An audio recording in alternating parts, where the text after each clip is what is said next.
தேவனுடைய பரிசுத்த நாமம் மகிமைப்படுவதாக. சாயங்காலமும் விடியற்காலமுமாகி முதலாம் நாள் ஆயிற்று என்று நாம் வேதத்தில் வாசிக்கிறது போல சாயங்காலங்களும் விடியற்காலங்களுமாகி 2025 வருஷத்தினுடைய 11வது மாதத்தினுடைய 2வது வாரத்திற்குள்ளாக வந்து இருக்கிறோம். காலங்கள் மாறுகின்றன, சூழ்நிலைகள் மாறுகின்றன, மக்கள் மாறுகிறார்கள். எல்லாம் மாறினாலும் இருக்கிறேன் என்கிற நாமம் உள்ள ஆண்டவர் நம்மோடு கூட இருந்து கொண்டே இருக்கிறார். அந்த ஒரு நிச்சயத்திலே நாம் தொடர்ந்து ஓடுவோம். இந்த நாட்களிலே நான் என்னோடய இங்கிலீஷ் டிபார்ட்மெண்ட்டுக்கு போனதுனால கொஞ்சம் வேலைகள் அதிகம். புதுசாக, அதாவது ஒரு வருஷம் சும்மா இருந்துட்டு திருப்பி வேலைக்கு போகும்போது கொஞ்சம் கஷ்டமாக இருக்கிற மாதிரி தான். அந்த கொஞ்சம் கமிட்மெண்ட்ஸ் அதிகம் இருந்தாலும் பஸ்ஸில் போகும்போது வரும்போதும் என்னால் இயன்ற வரைக்கும் தேவ சமூகத்திலே காரியங்களை வாசித்த போது ஆண்டவர் சில விஷயங்களை எனக்கு உணர்த்தினார். அதைத்தான் நான் உங்களோடு கூட பகிர்ந்து கொள்ளும்படியாக வாஞ்சிக்கிறேன். தேவன் நம்மோடு கூட பேசுவார் என்று நான் விசுவாசிக்கிறேன். நம்முடைய செய்தியினுடைய ஆதாரத்திற்காக அப்போஸ்தலனாகிய யோவான், இயேசுவுக்கு அன்பாக இருந்த அப்போஸ்தலனாகிய யோவான் எழுதின 1வது நிருபம், அதனுடைய 4வது அதிகாரம், அதனுடைய 7வது வசனத்தை நாம் சேர்ந்து வாசிக்கலாம். 1 யோவான் 4:7 நாம் அனைவரும் சேர்ந்து வாசிப்போம். 1 யோவான் 4:7. பிரியமானவர்களே, ஒருவரில் ஒருவர் அன்பாக இருக்க கடவோம். போதும். இந்த நாளிலே என்னுடைய செய்திக்கு ஒரு தலைப்பு இருக்கும் என்று சொன்னால், என்னுடைய செய்தியினுடைய தலைப்பு அன்பாக இருக்க கடவோம். செய்தியினுடைய இந்த ஒரு வாசகம் என்னுடைய மனதை தொட்டது. அதனைத் தொடர்ந்து நான் அதை சிந்திக்க ஆரம்பித்தேன். முடிக்கும்போது நான் இப்படின்னு சொன்னேன் ஆண்டவர் இதுக்கு நான் பேசாமல் ஏதாச்சும் ஒரு கேரக்டர் எடுத்துகிட்டு அந்த கேரக்டர் அப்படி வாழ்ந்தார் இப்படி வாழ்ந்தார், அது மாதிரி நம்மளும் அப்படி வாழ்வோம் இப்படி வாழ்வோம்னு சொல்லிட்டு போயிட்டால் இது ஈஸியாக இருக்கும். ஆனால் இது கொஞ்சம் கஷ்டமாக இருக்குதே என்பது போல தான் எனக்கு தோன்றினது. கிறிஸ்தவத்தையும் அன்பையும் பிரிக்கவே என்ன செய்ய முடியாது. கிறிஸ்தவ தாற்பயங்களில், கிறிஸ்தவத்தினுடைய கொள்கைகளில் முக்கியமான ஒரு கொள்கை என்னது? அன்பு. கிறிஸ்தவத்தினுடைய கொள்கையில் முக்கியமான கொள்கை அன்பு. தேவன் அன்பாகவே இருக்கிறார். அதுவும் நீங்கள் அன்புன்னு சும்மா ஒரு சர்ச் போட்டு பார்த்தாலே நீங்கள் தெரியும், நிறைய விஷயங்களை வாசிக்க முடியும். அப்போஸ்தலனாகிய யோவான் அதை குறித்து அதிகமாக என்ன செய்திருக்கிறார்? தன்னுடைய நிருபத்திலே அதிகமாக எழுதியிருக்கிறார். ஆனால் இதில் விஷயம் என்னென்னா, அதிகமாக அன்பு என்பது நாம் கிறிஸ்தவத்தோடு தொக்கி நிற்கிறபடினாலே, பல செய்திகளிலே பல கோணங்களிலே அன்பை குறித்து நாம் தியானிக்கிறபடினாலே, அதிகம் பழக்கப்பட்ட ஒரு விஷயமாக இருக்கிறபடினாலே அதனுடைய சாராம்சத்தை நான் இன்னும் அதிகமாக நாம் என்ன செய்கிறதில்லை, புரிந்து கொள்கிறதில்லை. தெரிந்த விஷயம் தானே. இப்போ நான் கூட இந்த தலைப்பை சொன்ன உடனே அன்பாக இருக்க கடவோம் அப்படின்னோடனே இப்போ உங்களுக்கு மனசில் என்ன தோணும்? சரி இந்தான்னு சொல்லி இப்போ என்ன சொல்ல போகிறீங்க? கடைசியில் நல்லா அன்பாக இருங்க, நல்லா அன்பாக இருங்க, இதை தானே சொல்ல போகிறீங்க, இதுக்கு ஒரு செய்தியா என்பது போல் நமக்கு மனதிலே ஏற்படுவதற்கான வாய்ப்புகள் உண்டு. ஏனென்றால் அதிகம் பேசப்படுகின்றது, பல கோணங்களிலே தியானிக்கப்படுகிறது. ஆனால் அப்பியாசிக்கிறதிலே அதிலே கொஞ்சம் என்ன இருக்கிறதுங்க, நிறையா சிரமங்கள் இருக்கிறது. அப்பியாசிப்பதிலே நாம் குறைவுள்ளவர்களாகத்தான் இருக்கிறோம் என்பதை மறுக்க முடியாது. நடைமுறைப்படுத்துவது அத்தனை எளிதல்ல. அதனால் தான் அநேக நேரங்களிலே இந்த முக்கியமான கான்செப்ட் கூட ஏட்டு சுரைக்காயாக என்ன செய்து விடுகிறது, மாறி போய் விடுகிறது. ஆகவே அன்பாக இருக்க கடவோம் என்ற விஷயத்திலே நான் சிந்திக்க துவங்கின போது கர்த்தர் எனக்கு வெளிப்படுத்தின சில விஷயங்களை நான் உங்களோடு கூட சொல்ல விரும்புகிறேன். நீங்களே சொல்லுங்களேன். முதல்ல ஒரு சின்ன இன்டராக்ஷன் மாதிரி வச்சுக்கலாம். அன்பாக இருக்க கடவோம் அப்படிங்கிற இந்த செய்தியினுடைய இந்த தலைப்பை இந்த வசனத்தின் அடிப்படையில் கேட்கும்போது உங்களுடைய மனதிலே தோன்றுகிற விஷயங்கள் என்னெல்லாம் இருக்குது? அன்பாக இருக்கணும், அன்பாக இருக்கணும் அப்படின்னா அன்பாக இருக்கணும். ஆமாம், இதுக்கு மேலே என்ன இருக்குது? வேறு சரி, ரொம்ப யோசிக்காமல் நம்ம வேகமாக சொல்லணும். சில விஷயங்கள் மாத்திரம் கொஞ்சம் நான் உங்களிடத்தை அடிக்கோட்டு விட விரும்புகிறேன். ஆனால் அதுக்கு முன்னுரையாக சில விஷயங்களை சொல்ல விரும்புகிறேன். கொஞ்சம் அதிகமாக வசனங்கள் சொல்ல வேண்டியது வரும். அதனால் கொஞ்சம் எடுக்கிறவங்க அதை வேகமாக எடுத்து வாசிக்கலாம். முதலாவது, அன்பாக இருக்க வேண்டும். சரி, 1 யோவான் 3:23. 1 யோவான் 3:23 அதில் என்ன வாசிக்கின்றோம்? பையன் வாசிக்கிறான் இல்லைங்க, தப்பாக நினச்சிக்காதீங்க. நாம் அவருடைய குமாரனாகிய இயேசு கிறிஸ்துவின் நாமத்தின் மேல் விசுவாசமாக இருந்து அவர் நமக்கு கட்டளையிட்டபடி ஒருவரில் ஒருவர் அன்பாக இருக்கணும். இதே விஷயந்தான் 1 தெசலோனிக்கர் 4:9 வாசிக்கிறோம். இதே விஷயந்தான் யோவான் 15:17 வாசிக்கின்றோம். இதே விஷயத்தை இதே நிருபத்தில் 3:11 என்ன 3:11 பார்க்கும்போது இப்படி வாசிக்கின்றோம். நாம் ஒருவரில் ஒருவர் அன்பு கூற வேண்டும் என்பதே நீங்கள் ஆதி முதல் கேள்விப்பட்ட விசேஷமாக இருக்கிறது. சரி, ஒருவரில் ஒருவர் நாம் எப்படி இருக்கணுங்க? அன்பாக இருக்கணும். ஸோ அன்பாக இருக்கணும் அன்பாய் இருக்க கடவோம் என்ற தலைப்பில் நாம் சிந்திக்கிற முதல் சிந்தனை என்ன? ஒருவரில் ஒருவர் அன்பாய் இருக்க வேண்டும். சரி, அந்த அன்பு எப்படி இருக்க வேண்டும் என்று சொல்லும்போது முதல்ல எப்படி இருக்கக்கூடாது என்பதை வேதத்தில் நாம் வாசிக்கின்றோம். அப்போஸ்தலனாகிய பவுல் ரோமருக்கு எழுதின நிருபம் 12ஆம் அதிகாரம். தெரிந்த வசனங்கள் தான். ஆரம்பத்திலே சில விஷயங்களை தெரிந்தவைகளை சொல்லிவிட்டு அதற்கப்புறமாக கர்த்தர் எனக்கு கொடுத்த சில வெளிப்பாடுகளை நான் சொல்ல விரும்புகிறேன். ரோமர் 12ஆம் அதிகாரம் அதனுடைய 9ஆம் வசனத்தில் இப்படியாக வாசிக்கின்றோம், உங்கள் அன்பு மாயமற்றதாய் இருப்பதாக. அப்போ என்ன அர்த்தம்? மாயமாக அன்பு என்ன செய்ய முடியும்? செலுத்த முடியும். You can feign love, you can fake love, you can always fake love, you can always feign love, நடிக்க முடியும். அதனால தான் பவுல் சொல்லுகிறார், உங்கள் அன்பு மாயமற்றதாக என்ன செய்ய வேண்டும்? இருக்க வேண்டும். இதே விஷயத்தை தான் 1 பேதுருவிலே நாம் வாசிக்கின்றோம். 1 பேதுரு 1:22 நாம் இப்படியாக வாசிக்கின்றோம். 1 பேதுரு 1:22 ஆகையால் நீங்கள் மாயமற்ற சகோதர சிநேகம் உள்ளவர்களாகும்படி என்று நாம் வாசிக்கின்றோம். ஆகும்படி ஆவியினாலே சத்தியத்திற்கு கீழ்ப்படிந்து உங்கள் ஆத்துமாக்களை சுத்தமாக்கி கொண்டவர்களாக இருக்கிறபடியால் சுத்த இருதயத்தோடே ஒருவரில் ஒருவர் ஊக்கமாய் அன்பு கூற வேண்டும். சுத்த இருதயத்தோடு ஒருவரில் ஒருவர் ஊக்கமாய் அன்பு கொண்டு. இங்கே கூட கொஞ்சம் நமக்கு எப்படி அன்பு கூற வேண்டும் என்பதில் கூடுதல் வெளிப்பாடு சொல்லப்பட்டுள்ளது. எப்படி? சுத்த இருதயத்தோடு என்ன செய்ய வேண்டுமாம்? அன்பு செலுத்த வேண்டும். சுத்த இருதயத்தோடு. அதே போல 1 யோவான் 3:18 இன்னொரு விஷயத்தையும் வாசிக்கிறோம். 1 யோவான் 3:18 என் பிள்ளைகளே, வசனத்தினாலும் நாவினாலும் அல்ல, கிரியையினாலும் உண்மையினாலும் அன்பு கூற கடவோம். உண்மையினாலும் அன்பு கூற கடவோம். சரி, அப்போ நல்லா கவனிங்க. இப்போ வரைக்கும் நம்ம பார்த்த விஷயங்கள், அன்பு ஒருவரில் ஒருவர் என்ன செய்ய வேண்டும்? செலுத்த வேண்டும். ரைட். ரெண்டாவது, அடுத்து எப்படி செலுத்த வேண்டும்? மாயமற்ற அன்பை செலுத்தக்கூடாது. சரி, மாயமற்ற அன்பை செலுத்தக்கூடாது. மாறாக எப்படி அன்பு செலுத்த வேண்டும்? சுத்த இருதயத்தோடு அன்பு செலுத்த வேண்டும். அதே இது 1 யோவான் 3:18 வாசித்தபடி உண்மையாக என்ன செய்ய வேண்டும்? அன்பு செலுத்த வேண்டும். 1 பேதுரு 4:8 கூடுதலாக இன்னொரு விஷயத்தை பார்க்கின்றோம். 1 பேதுரு 4:8 கூடுதலாக இன்னொரு விஷயத்தை பார்க்கின்றோம். என்ன வாசிக்கின்றோம்? எல்லாவற்றுக்கும் மேலாக ஒருவரில் ஒருவர் ஊக்கமான அன்புள்ளவர்களாய். ஊக்கமான அன்பு. ஊக்கமான அன்புனா ஃபர்வெண்ட், ஃபுல் அன்போடு என்ன செய்ய வேண்டும்? இருக்க வேண்டும். அப்போ இப்போ வரைக்கும் சொன்னதை ஒரு சின்ன ரீகாப் பண்ணிடலாமா? ஒருவரில் ஒருவர் அன்பாக இருக்க வேண்டும். மாயமற்ற அன்பு இருக்கக்கூடாது. மாறாக அதற்கு பதிலாக எப்படி இருக்க வேண்டும்? அன்பு உண்மையானதாக இருக்க வேண்டும். சரி, உண்மையானதாக இருக்கிறது மாத்திரமல்ல, அது எப்படி இருக்க வேண்டும்? சுத்த இருதயத்திலிருந்து வர வேண்டும். அதற்கப்புறமாக ஊக்கமாக என்ன செய்ய வேண்டும்? இருக்க வேண்டும். அடுத்து 1 தெசலோனிக்கேயர் 3:12 வாசிக்கிறோம். 1 தெசலோனிக்கேயர் 3:12 நான் உங்களிடத்தில் வைத்திருக்கிற அன்பு கொப்பாய் நீங்களும் ஒருவரிடத்தில் ஒருவர் வைக்கும் அன்பிலும் மற்ற எல்லா மனுஷரிடத்திலும் வைக்கும் அன்பிலும் கர்த்தர் உங்களை பெருகவும். அப்போ அன்பிலே நாம் என்ன செய்ய வேண்டுமாம்? பெருக வேண்டும். அன்பிலே பெருக வேண்டும். இப்போ கடைசியாக நம்ம வாசிச்சோம் எபிரேயர் 13ஆம் அதிகாரத்தில் முதல் வசனம் என்னது? சகோதர சிநேகம் நிலைத்திருக்க கடவது. அப்போ அதில் என்ன செய்ய வேண்டும்? அன்பு என்ன செய்ய வேண்டுமாம்?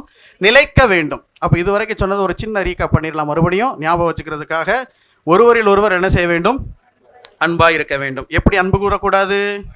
மாயமான அன்பை செலுத்தக்கூடாது. மாறாக எப்படி அன்பு செலுத்த வேண்டும்?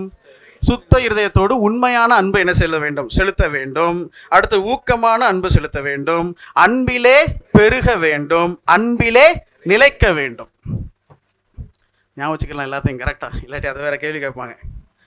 சரி, இப்போ கொஞ்சம் நான் உங்களுக்கு சில விஷயத்த சொல்ல விரும்புகிறேன். பொதுவாக பழைய ஏற்பாட்டு காலத்தில் ஆண்டவர் எவ்வளோ பிரமாணங்களை கொடுத்தாரு? எத்தனை கட்டளைகளை கொடுத்தாரு? 10ங்கிறது அவர் சொன்ன விஷயம். அது மட்டுமா கட்டளையாக கொடுத்தாரு? இது போக சடங்காச்சாரங்களுக்கு அடுத்த விஷயங்கள், பண்டிகைகளுக்கு அடுத்த விஷயங்கள், உறவுகளுக்கு அடுத்த விஷயங்கள், பொதுவான வாழ்க்கைக்கு அடுத்த விஷயங்கள், எப்படி சிவிக் லாஸு, கல்ச்சுரல் லாஸ்ன்னு நம்ம பிரிக்கிறோம்ல, அது மாதிரி ஆண்டவர் கட்டளைகள் கொடுத்துருக்காரு. அது எத்தனைன்னு கேட்டால் பதில் 613 கட்டளைகள். எத்தனை கட்டளைகள் கொடுத்தாரு? 613 கட்டளைகள். 613 கட்டளைகள். இப்போ தான் என்னுடைய செய்திக்குள்ளே நான் போகிறேன். கொஞ்சம் நீங்கள் கவனமாக கேட்கும்படியாக விரும்புகிறேன். 613 கட்டளைகளை கொடுத்தார் ஆண்டவர். இந்த கட்டளைகள் எல்லாம் பழைய ஏற்பாட்டில் உள்ள கட்டளைகள். புதிய ஏற்பாட்டில் வரும்போது இயேசு கிறிஸ்து கிட்ட ஒருத்தன் கேட்குறான். வாசிக்கலாம். மார்க் எழுதின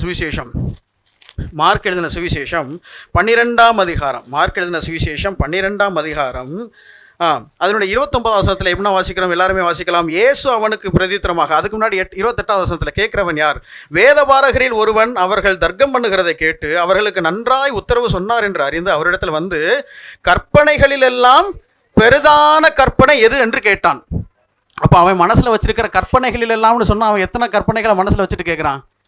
613 கற்பனைகளை மனசில் வச்சுட்டு கேட்குறான். 613 கற்பனைகள் நீங்கள் சொல்லியிருக்கிறீங்களே, இந்த 613 கற்பனைகளில் வந்து பிரதான கற்பனை எது அப்படின்னு சொல்லும்போது ஆண்டவர் அந்த 613ஐயும் நல்லிஃபை பண்ணலை. நல்லா கவனிங்க, ஆண்டவர் அந்த 613ஐயும் வேண்டான்னு சொல்லலை. மாறாக அந்த 613மே 2 கட்டளைகளுக்குள்ள கர்த்தர் என்ன செஞ்சுட்டாருங்க? அடக்கி கொண்டு வந்துட்டார். அது என்ன அந்த 2 கட்டளைகள்? இஸ்ரவேலே கேள், நம்முடைய தேவனாகிய கர்த்தர் ஒருவரே கர்த்தர். 30வது வசனம், உன் தேவனாகிய கர்த்தரிடத்தில் உன் முழு இருதயத்தோடும் உன் முழு ஆத்மாவோடும் உன் முழு மனதோடும் உன் முழு பலத்தோடும் அன்பு கூர்வாயாக என்பதே பிரதான கற்பனை. அடுத்து 31வது வசனத்தில், இதற்கு ஒப்பா இருக்கிற 2வது கற்பனை என்னவென்றால், உன்னிடத்தில் நீ அன்பு கூறுவது போல பிறனிடத்திலையும் அன்பு கூர்வாயாக என்பதே. இவைகளிலும் பெரிய கற்பனை வேறொன்றும் இல்லை. ஆண்டவர்கிட்ட கேட்கும்போது எது பிரதான 613 கட்டளைகளை கொடுத்துருக்கிறீங்களே, இதில் எது வந்து பிரதான கற்பனை என்று சொல்லும்போது ஆண்டவர் சொல்கிறாரு, தேவனிடத்தில் என்ன செய்ய வேண்டும்? அன்பு கூற வேண்டும். அதுக்கப்புறம் மனுஷரிடத்திலும் என்ன செய்ய வேண்டும்? அன்பு கூற வேண்டும். இதைத்தான் நியாயசாஸ்திரி அந்த நல்ல சமாரியன் உவமையில் வரும் பொழுது அவன்கிட்ட சொல்லும்போது அவன் சொல்லுவான், உன்னிடத்தில் அன்பு தேவனிடத்தில் அன்பு கூர்ந்து உன்னிடத்தில் அன்பு கூறுவது போல நீ பிறனிடத்திலையும் அன்பு கூறுவாயின்னு 2 லாவையும் அவன் என்ன செஞ்சுட்டாங்க? மர்ஜ் பண்ணிட்டான். உன் தேவனாகிய கர்த்தரிடத்திலே அன்பு கூர்ந்து உன்னிடத்தில் அன்பு கூறுவது போல பிறனிடத்தில் அன்பு கூறுவாயாக. அப்போ நல்லா கவனிங்க, இந்த இப்போ புதிய ஏற்பாட்டில் வரும் பொழுது நம்ம என்ன நினச்சிட்டு இருக்கிறோம்? ஆண்டவர் எல்லாத்தையும் சுருக்கி 2 லாவில் என்ன செஞ்சிட்டாரு? கொடுத்துட்டார். என்னது? தேவனிடத்தில் என்ன செய்ய வேண்டும்? அன்பு செலுத்த வேண்டும். அடுத்து அதுக்கு என்ன ஸ்டாண்டர்ட் வச்சிருக்கிறாரு? உன்னிடத்தில் அன்பு கூறுவது போல பிறனிடத்தில் அன்பு கூறணும். இதை வந்து இன்னும் மற்ற நிருபங்களில் வாசிக்கும் பொழுது கொஞ்சம் அதனுடைய மெருகேட்டி அவர்கள் சொல்லுகிறதை பார்க்கலாம். எடுத்தவர்கள் வாசிக்கலாம். ரோமர் 13:9 ஒருத்தவங்க எடுத்து வாசிக்கலாம். கலாத்தியர் 5:14 ஒருத்தர் எடுத்து வாசிக்கலாம். ரோமர் 13:9 முதலாவது.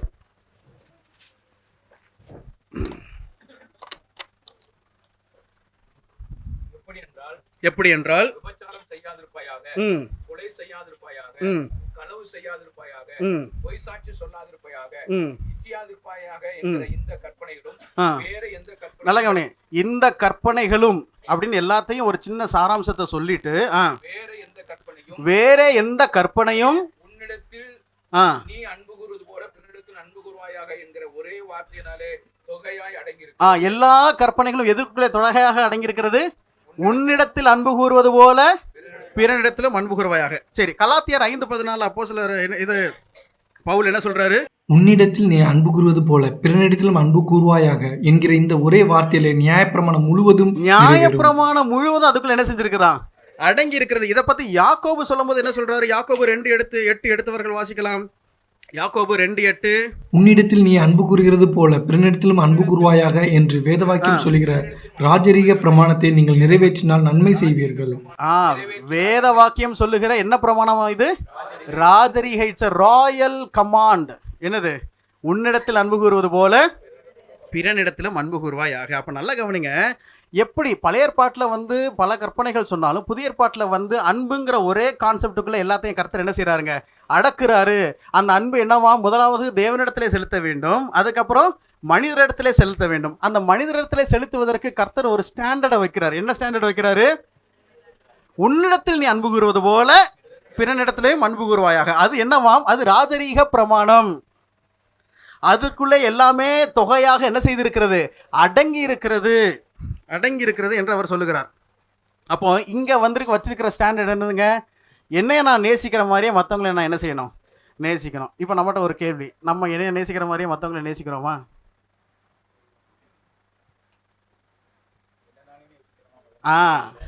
அதைத்தான் சொல்ல வரேன். அடுத்த பாயிண்ட் அதுதான். விஷயம் என்னன்னா, அந்த ஸ்டாண்டர்டு கூட சரியான ஸ்டாண்டர்ட் என்ன இல்லைங்க? இல்லை. நம்மளை நாமளே நேசிக்கிறோமா? அண்ணன் கரெக்டாக சொன்னார். நம்மளை நாமே நேசிக்கிறோமா?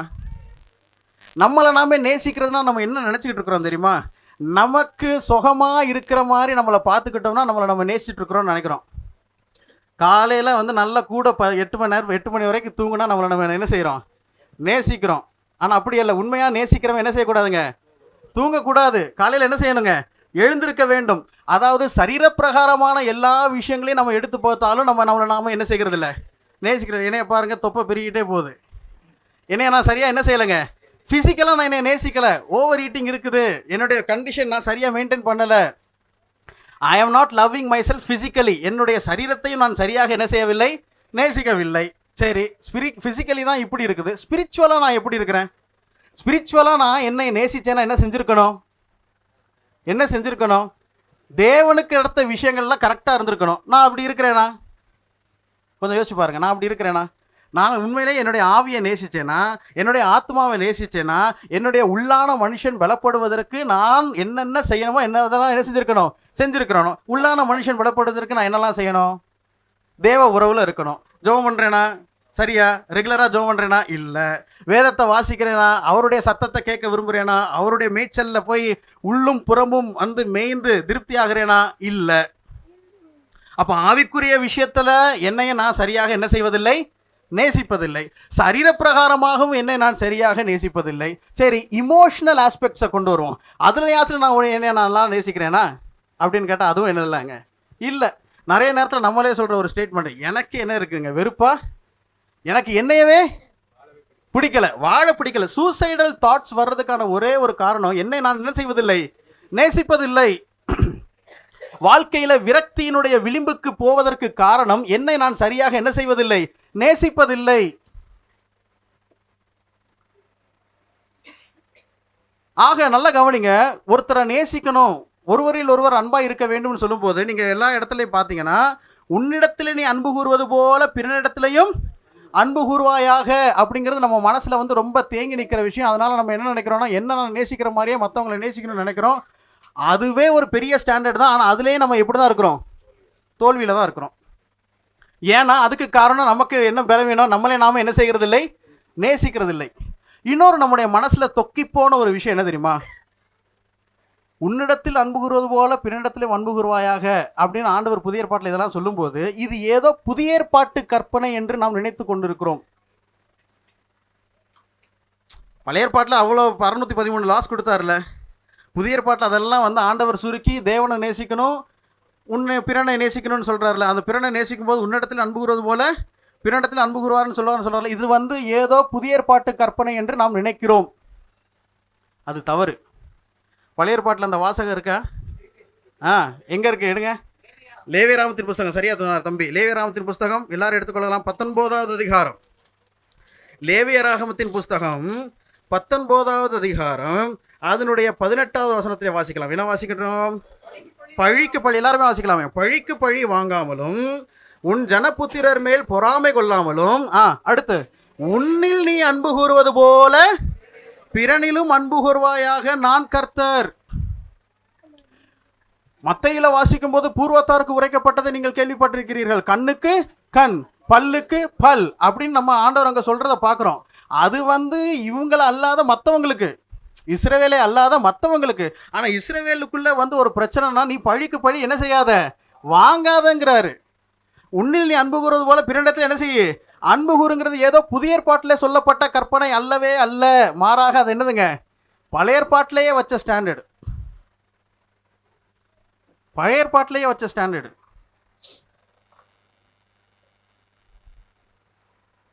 அந்த ஸ்டாண்டர்ட்லேயும் நம்ம எப்படி இருக்கிறோம், தோல்வி தான் இருக்கிறோம். ஏன்னா நம்மளை நாம என்ன செய்யறது, நம்ம ஏற்கனவே சிந்தித்தபடி நாம் என்ன செய்கிறது இல்லை, நேசிக்கிறது. சரியான வேதம் இல்லை, ஜெபம் இல்லை, ஐக்கியம் இல்லை, பாவம், சகிப்பு, சரீரத்தை பேணி காணும் பார்ப்பதில்லை, தரிசனம் இல்லாத, நோக்கம் இல்லாத வாழ்க்கை, இப்படி எத்தனையோ விஷயங்களை சொல்லலாம். சரி, அப்போ எப்படி தான் நேசிக்கிறது, என்ன ஸ்டாண்டர்டில் நேசிக்கிறது? அதுக்கு கர்த்தர் வந்து புதுசாக ஒரு கற்பனையை கொடுத்தாரு. இப்போ நம்ம பார்த்தோம், ஒருத்தரை நேசிக்கணும்னு பார்த்தோம். சம்மரி பண்ணிடலாமா? ஒருவர் என்ன செய்ய வேண்டும், நேசிக்க வேண்டும். எப்படி நேசிக்க வேண்டும்? மாயமாக நேசிக்கக்கூடாது, மாறாக உண்மையாக நேசிக்கணும். அந்த உண்மையான நேசம் எங்கேருந்து வரணும்? சுத்த இருதயத்திலிருந்து வரணும். ஊக்கமாக நேசிக்கணும், அன்பில் பெருகணும், அன்பில் நிலைக்கணும். இதை எந்த ஸ்டாண்டர்டின் படி நம்ம செய்ய முயற்சி பண்ணிட்டு இருக்கிறோம் இதுவரைக்கும்? என்னிடத்தில் அன்பு கூறுவது போல மற்றவனிடத்தில் அன்பு கூற நினைக்கிறோம். ஆனால் அதுவே வந்து ஒரு ஃபெயிலியர் தான். ஏன்? நானே என்னைய சரியாக என்ன செய்கிறது இல்லை, நேசிப்பதில்லை. இன்னொன்று, அது ஏதோ புதிய ஏற்பாட்டு கற்பனை நினச்சிட்டு இருக்கிறோம். பழைய ஏற்பாட்டிலே ஆண்டவர் அதை என்ன செஞ்சுட்டாரு, கொடுத்துட்டாரு. அப்போ புதிய ஏற்பாட்டில் நமக்கு என்னதாங்க ஸ்டாண்டர்டு? ஆண்டவர் ஆக்சுவலி பார்ஸை ஏற்றுறாரு மேலே. ஆண்டவர் ஸ்டாண்டர்ட்ஸ் என்ன செய்கிறாருங்க, ஏற்றுறாரு. ஆண்டவர் என்ன சொல்றாரு பாருங்க, அழகாக வாசிக்கின்றோம். யோவான் எழுதின சுவிசேஷம், எல்லாரும் எடுத்துக்கொள்ளலாம். யோவான் எழுதின சுவிசேஷம் அதனுடைய 13வது அதிகாரத்துக்கு வாருங்கள். யோவான் எழுதின சுவிசேஷம் அதனுடைய 13வது அதிகாரம் அதனுடைய 34வது வசனத்தை நாம் சேர்ந்து வாசிக்கலாம். 34.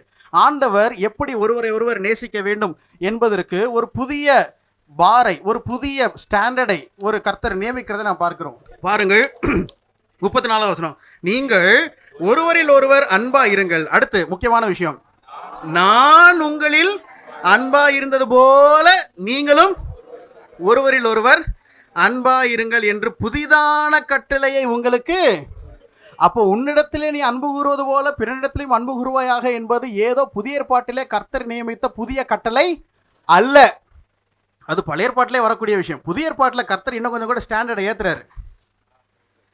நீங்கள் வந்து உன்னைய நேசிக்கிற மாதிரி நீ நேசிக்கிறேன்னு நீ உன்னைய என்ன செய்ய மாட்டேங்கிற, நேசிக்க மாட்டேங்கிற. அந்த ஸ்டாண்டர்ட் வேண்டாம்ப்பா. மாறாக நீ என்ன செய்யி, நான் உங்களில் அன்பா இருந்தது போல நீங்களும் ஒருவரில் ஒருவர் அன்பா இருங்கன்னு சொல்லிட்டு அதை என்ன சொல்றாரு, இது வந்து என்னவாம், இது என்ற புதித கட்டளையை உங்களுக்கு கொடுக்கிறேன். அப்போ நல்லா கவனிங்க, நம்ம எப்படி நேசிக்கணும், நம்ம ஒருவர் ஒருவர் எப்படி நேசிக்கணுங்க சொல்லுங்க. ஆண்டவர் என்னை நேசித்தது போல நாமும் ஒருவரில் ஒருவர் என்ன செய்யணும், அன்பாக இருக்க வேண்டும். இதே விஷயத்தை தான் 15வது அதிகாரத்தில் மறுபடியும் சொல்றாரு. 15வது அதிகாரம் யோவான் 15:12 மறுபடியும் வாசிக்கலாம். என்ன வாசிக்கின்றோம்? யோவான் 15:12, நான் உங்களில் அன்பா இருக்கிறது போல நீங்களும் ஒருவரில் ஒருவர் அன்பா இருக்க வேண்டும் என்பதே என்னுடைய கற்பனையாய் இருக்கிறது. நல்ல கவனிங்க, தன் ஒருவரில் ஒருவர் அன்பா இருக்கணும். எப்படி இருக்கணும்? என்னிடத்தில் அன்பு கூறுவது போல அவனிடத்தில் அல்ல, மாறாக கர்த்தர் என்னை நேசித்தது போல, கர்த்தர் என்னிலே அன்பாக இருந்தது போல நானும் அவர்களிலே என்ன செய்ய வேண்டும், அன்பாக இருக்க வேண்டும். இந்த விஷயம் ஒருவரில் ஒருவர்னு சொல்லும்போது எல்லா உறவுகளுக்கும் அது பொருந்தும். அது திருமண உறவுக்கும் நல்லா பொருந்தும். அதை கர்த்தரே ஹைலைட் பண்ணி என்ன செஞ்சிருக்கிறாருங்க, எழுதியிருக்கிறார். எங்க வாசிக்கின்றோம்? எபேசியர் நிருபத்துக்கு திரும்பலாம். 5வது அதிகாரத்துக்கு வாருங்கள். என்ன வாசிக்கின்றோம்? 25வது வசனத்திலிருந்து நாம் பார்க்கலாம். 25 முதல் என்ன வாசிக்கின்றோம்? புருஷர்களே உங்கள் மனைவிகளில் அன்பு கூறுங்கள், அப்படியே கிறிஸ்துவும் சபையில். எங்க பேரலல் கொண்டு வராரு பாருங்க.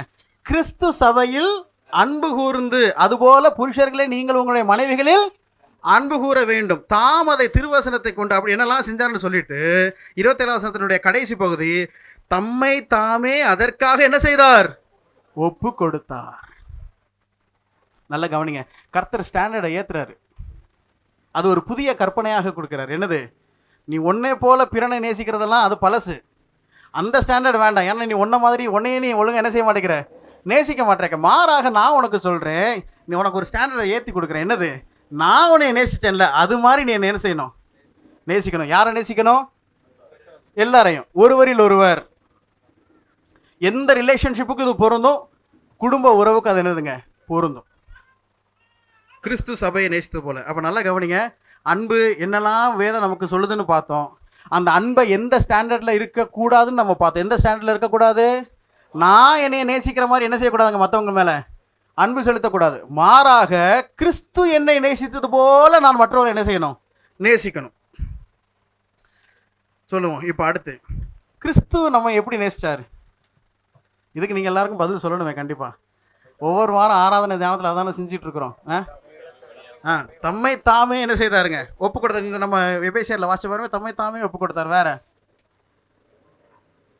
அந்த இதுக்காக என்னெல்லாம் பாடுபட்டார், எப்படியெல்லாம் இறங்கி வந்தார், எல்லாம் நமக்கு தெரியும். சரி, ஒரு 3 விஷயத்தில் நான் அதை சம்மரைஸ் பண்ணி சொல்கிறேன். கிறிஸ்து நம்ம எப்படி நேசித்தார்? முதல் குறிப்பு 1 யோவான் 4:19 எடுத்தவர்கள் வாசிக்கலாம். 1 யோவான் 4:19, அவர் முந்தி நம்மிடத்தில் அன்பு கூர்ந்தபடியால் நாமும் அவரிடத்தில் அன்பு கூறுவோம். நல்ல கவனிங்க, ஆண்டவருடைய character first, he first loved us. he first loved us. RC பைபிளில் போட்டிருக்கு, அவர் முதலில் அன்பு செலுத்தினார். அவர் முதலில் அன்பு. அப்போ ஆண்டவருடைய அன்பை பற்றி நம்ம சிந்திக்கும் போது அவர் நம்மளை எப்படி நேசித்தார்னா, நம்பர் 1, அவர் முந்தி என்ன செய்தாருங்க, நேசித்தார். அதாவது அவர் முதலில் நேசித்தார். அதாவது இன்னொரு வார்த்தையில் சொல்ல போனா, அவர் அன்பை இனிஷியேட் பண்ணினார். இன்னைக்கு நமக்கு இருக்கக்கூடிய ஒரு பெரிய பிரச்சனை என்ன தெரியுமா? Starting trouble. எப்படி ஸ்டார்ட் பண்ணுறது? ஸ்டார்ட் பண்ணால் நம்ம என்ன செய்யலாம்? ரெசிப்ரோகேட் பண்ணிக்கலாம். ஸ்டார்ட் பண்ணால் என்ன செய்யலாம்? பிரதிபலிக்க செய்யலாம் என்று நாம் நினைக்கிறோம். ஆனால் ஆண்டவருடைய ஒரு கேரக்டரிஸ்டிக் என்ன தெரியுமா? அவர் என்ன செய்வாருங்க? ஸ்டார்ட் பண்ணுவார். அந்த ஸ்டார்டிங் வந்து விஷயம் என்னன்னா, அவர் ரீஸ்டார்ட் பண்ணிக்கிட்டே என்ன செய்வாருங்க? இருப்பார். நான் சொல்ல உங்களுக்கு புரியுதா? He does not just start once. He keeps restarting every now and then. அப்படின்னா என்ன அர்த்தம்? அப்பப்போ வந்து ரீஸ்டார்ட் பண்ணக்கூடிய அளவுக்கு சூழ்நிலைகள் என்ன செய்யுங்க? மாறும். ஆனாலும் தப்பு பண்ணிட்டதுக்கு அப்புறம் என்னைக்காச்சும் நம்ம யோசிச்சு பார்ப்போமே, நம்ம தப்பு பண்ணிட்டதுக்கு அப்புறம் யாருங்க ரீஸ்டார்ட் பண்ணுறது அன்பை? சொல்லுங்கள், நீங்கள் சொல்லுங்கள். உங்களுக்கும் ஆண்டவருக்குள்ள உறவு நீங்கள் சொல்லுங்கள். தப்பு பண்ணிட்டோம், ரீஸ்டார்ட் பண்ணுறது யாருங்க? ஆண்டவர் தான். So God is the initiator of love. அவர் முந்து என்ன செய்தார்? அன்பு கூர்ந்தார். அப்போ நல்லா கவனிச்சுக்கோங்க, நாம் ஒருவரில் ஒருவர் என்ன செய்ய வேண்டும்? அன்பாக இருக்க வேண்டும், உண்மையாக அன்பு கூறணும், ஊக்கமாக அன்பு கூறணும், நிலைக்கணும், பெருகணும். அதுக்கு கர்த்தருடைய அவர் அன்பு கூர்ந்தது போல் அன்பு கூறணும்னா ஃபஸ்ட்டு விஷயம் நம்ம தான் என்ன செய்யணுங்க? ஸ்டார்ட் பண்ணணும். முந்தி அன்பு கூற வேண்டும். ரீஸ்டார்ட்டும் என்ன செய்யணுங்க? ஸ்டார்ட் மட்டும் பண்ணால் பார்த்தாது, அவ்வப்போது ஏதாச்சும் பிரேக் ஆச்சுன்னா நம்ம தான் என்ன செய்யணுங்க? ரீஸ்டார்ட் பண்ணணும். முந்தி அன்பு கூர்ந்தார். ரெண்டாவது, இப்போ இந்த கேள்வி கேட்கறதுனாலே நானே வந்து எல்லா பாயிண்ட்டையும் சுருக்கி 1, 2, 3ன்னு கொடுக்க வேண்டியதாக இருக்கு. ரெண்டாவது பாயிண்ட், எபேசியர் 2வது அதிகாரம் 4வது வசனம். ஃபர்ஸ்ட் பாயிண்ட், அவர் முந்தி அன்பு கூர்ந்தார். எபேசியர் 2:4 என்ன வாசிக்கின்றோம்? தேவனோ இரக்கத்தில் ஐஸ்வர்யம் உள்ளவராய் நம்மில் அன்பு கூர்ந்த தம்முடைய மிகுந்த அன்பினாலே. தம்முடைய அடுத்த வசனம் என்ன வாசிக்கின்றோம்? மிகுந்த அன்பினாலே. மிகுந்த அன்பினாலே. மிகுந்த அன்பினாலே. அதனால தான் தேவன் நமக்கு பாராட்டின அன்பு எவ்வளவு பெரிதென்று பாருங்கள். 1 யோவான் 3:1. அப்போ முதல்ல அவர் முந்தி அன்பு கூர்ந்தார். அப்போனா ஹீ ஸ்டார்டட். ஸ்டார்ட் பண்ண ஆண்டவர் எப்படி அன்பு கூறாதாங்க? மிகுந்த அன்பு, கிரேட் லவ். அன்பை துவக்கிறவர் அவர். துவக்கிறவர் வந்து கிராஜுவலாகவும் இன்க்ரீஸ் ஆகிறது கிடையாது. அவருடைய அன்பு ஃப்ளக்சுவேட் ஆகிறதும் கிடையாது. அது ஸ்டார்டிங்கில் 100% இருந்துச்சுன்னா கடைசி வரைக்கும் எப்படி தான் இருக்குங்க? 100%. சரி, மிகுந்த அன்பு கூர்ந்தார். மூணாவது, கடைசியாக கிறிஸ்து எப்படி நம்ம நேசித்தார்? யோவான் 13:1. யோவான் 13:1 என்ன வாசிக்கின்றோம்? பஸ்கா பண்டிகைக்கு முன்னே இயேசு இவ்வுலகத்தை விட்டு பிதாவினிடத்திற்கு போகும்படியான தம்முடைய வேலை வந்ததென்று அறிந்து தாம் இவ்வுலகத்தில் இருக்கிற தம்முடையவர்களிடத்தில் அன்பு வைத்தபடியே முடிவு பரியந்தமும் அவர்களிடத்தில் அன்பு வைத்தார். முடிவு பரியந்தம். நல்லா கவனிங்க, எப்படி அன்பு வைத்தார்? முடிவு பரியந்தம். அப்போ சிம்பிளாக வாசிக்கலாம். 3 பாயிண்ட். கிறிஸ்து நம்ம இடத்துல எப்படி அன்பு கூர்ந்தார்? முந்தி அன்பு கூர்ந்தார், மிகுந்த அன்பு கூர்ந்தார், முடிவு பரியந்தம். சிம்பிள். அவர் தான் ஸ்டார்ட் பண்ணுறாரு. ஸ்டார்ட் பண்ணுறவர் எப்படி இருக்காருங்க? ஃபுல் லவ் கொடுக்குறாரு. அதை கடைசி வரைக்கும் என்ன செய்கிறாரு? கொடுக்குறாரு. இப்படி தான் நாம் ஒருவரில் ஒருவர் எப்படி இருக்க வேண்டும்? அன்பாக இருக்க வேண்டும். கிறிஸ்து நம்மை நேசித்தது போல நாம் மற்றவர்கள் என்ன செய்ய வேண்டும்? நேசிக்க வேண்டும். அவர் என்ன செய்தார்? முந்தி அன்பு கூர்ந்தார், மிகுந்த அன்பு கூர்ந்தார், முடிவு பரியந்தம் அன்பு கூர்ந்தார். இதெல்லாம் வந்து நம்ம எப்படி இருக்கும்போது அன்பு கூர்ந்தார்? இதெல்லாம் எப்படி இருக்கும்போது அன்பு கூர்ந்தார் அப்படிங்கிறதான் விஷயம். அடுத்த விஷயம் நான் இப்படி சொல்ல விரும்புகிறேன். நமக்கு வார்த்தைகள் நிறைய தெரியும். பாவிகளாக இருக்கும்போது அன்பு கூர்ந்தார், அப்புறம் சத்துருக்களாக இருக்கும்போது, அக்கிரமக்காரராக இருக்கும்போது, பலவீனர்களாக இருக்கும்போது, தூரமாக இருக்கும்போது, இதெல்லாம் நிறைய அட்ஜெக்டிவ்ஸு. இதெல்லாம் மறுபடியும் பாயிண்ட்ஸாக குறிக்கணுங்கிறதுக்காக திருப்பி ஒரு 3 பாயிண்ட் சொல்கிறேன். ஏன்னா சில நேரம் நானே செல்ஃப் கோல் போடுற மாதிரி ஆயிடுது. கேட்டால் எனக்கே தெரிய மாட்டேங்குது. சரி, இதெல்லாம் ஆண்டவர் யார்கிட்ட அன்பு கூர்ந்தார்? இப்போ நம்ம சொன்னோம்ல, பாவிகளாக இருக்கையில், பாவிகளாக இருக்கும்போது ஒருத்தவங்க நேசிக்க முடியுமா? முடியாது. சத்துருக்களாக இருக்கும்போது நேசிக்க முடியுமா? முடியாது. அப்படின்னா என்ன அர்த்தம்? அதனுடைய சுருக்கம், அன்பை பெற தகுதியற்றவர்கள் மீது. முதல் குறிப்பு, யார் மேல அன்பு கூர்ந்தார்? தகுதியற்றவர்கள் மீது. They are not worthy of our love. We were not worthy of his love. But still he initiated the love, loved us to the great and loved us to the end. தகுதியற்ற நம்மை மீது அன்பை அவர் முதலில் வைத்தார், மிகுதியாக அன்பு வைத்தார், அப்புறம் முடிவு பரியந்தம் வைத்தார். அன்பை பெற தகுதியற்றவர்கள், நாம அன்பை பெற தகுதியற்றவர்கள். வேற நம்மளை பற்றி நம்ம வேற என்ன சொல்லலாம்? சரி, ஆண்டவருடைய அன்பை ஒவ்வொரு வாரமும் தியானிக்கிறோம். ஒருத்தர் ரட்சிக்கப்படும் போது ஆண்டவருடைய அன்பை என்ன செய்கிறான்? உணர்றான். அதனால தான் நான் வாழ்க்கை ஆண்டவர்கிட்ட என்ன செய்கிறான்? ஒப்பு கொடுக்குறான். இப்போ அன்பை தெரிஞ்சுக்கிட்டாச்சுல, அன்பை தெரிஞ்சுக்கிட்ட நாம மறுபடியும் அவர் அன்பு கூறுறோமா? சொல்லுங்க, அதை சொல்லுங்க. இப்போ நீங்களே சொல்லுங்களேன். ஆண்டவரை அன்பை தெரிஞ்சுக்கிட்டாச்சு, அவருடைய அன்பை நம்ம ரெசிப்ரோகேட் பண்றோமா? எந்த அளவுக்கு ரெசிப்ரோகேட் பண்றோம்? அங்கிள் சொன்ன மாதிரி கம்மியா. அவர் 100% அன்பு கூறுறாரு, நம்ம பர்சன்டேஜ் நீங்களே ஒரு கணக்கு போட்டுக்கோங்களேன், ஒரு செல்ஃப் அனாலிசிஸ். நான் ஆண்டவரை எவ்வளோ % நேசிக்கிறேன்?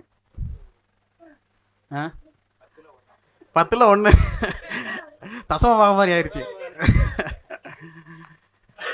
நம்ம யாரு அப்படின்னா, முதல்ல அன்பை பெற தகுதியற்றவர்கள், ரெண்டாவது அன்பை திரும்ப செலுத்தாதவர்கள்.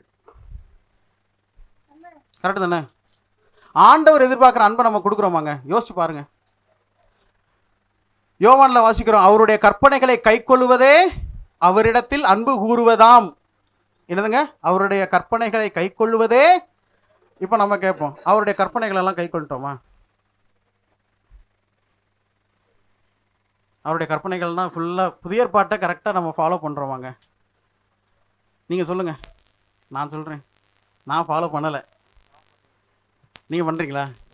பண்ணுறீங்க? பண்ணல. யாராதுன்னு பார்த்தேன். நல்லா கவனிங்க. நம்ம யார் அப்படின்னா, ஒன்று அன்பை பெற தகுதியற்றவர்கள், ரெண்டாவது அன்பை திரும்ப செலுத்தாதவர்கள். நமக்கு இன்னைக்கு ப்ராப்ளமே அதானே. நம்ம ஏன் பிரச்சனை ஆயிடுது அப்படின்னா, ஒன்று அன்பை பெறதுக்கு அவன் என்ன இல்லைங்க, தகுதி இல்லை. சரி, தகுதி இல்லாத அவனுக்கு நம்மளா போய் நேசித்து அன்பை செலுத்தினாலும் அன்பை அவங்க என்ன செய்யறதும் இல்லைங்க, ரெசிப்ரோகேட் பண்ணுறதும் இல்லை, ஏற்றுக்கிறதும் இல்லை.